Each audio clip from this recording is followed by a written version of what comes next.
What is going on, everybody? My name is Tatro and welcome to the Get Started Making Music course. In this course, we're going to learn the basic functions of Ableton Live Lite. We're going to learn how to build chords, bass lines, and melodies within Ableton Live. And we're also going to learn about programming our own drums, some finger drumming, as well as working with samples. At the end, we're going to work on some mixing and arrangement so that you can have a finished track by the time we're done. Feel free to follow along using the ADSR Get Started sampler pack that comes with this course. For now, let's open up Ableton Live Lite. Okay, so if you're opening Ableton Live Lite for the very first time, you might have a demo song loaded, in which case we just want to go ahead and go to File, New Live Set. And you'll see something that looks similar to this. Ableton Live boots in this default mode. This is called Session View, which we'll get into in a bit, and it loads with 2 MIDI tracks and 2 audio tracks. We can look at our preferences really quick to make sure we can actually hear what we're working on today.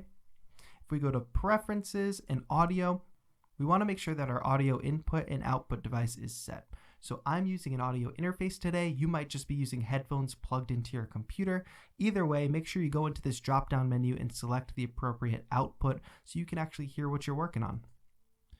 One more thing we'll take a look at as we start playing music in, we want there to be as little of a delay as possible. We would actually like it to be imperceivable. So we need to change the latency, the buffer size. So to do this, we can open this drop-down menu and you can see it goes all the way down to 32 samples.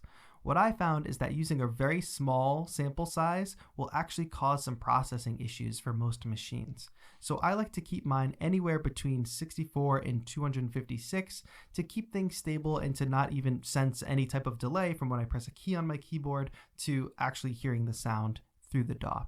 I find that 128 samples works pretty well. And one last thing we want to check under Record, Warp, and Launch.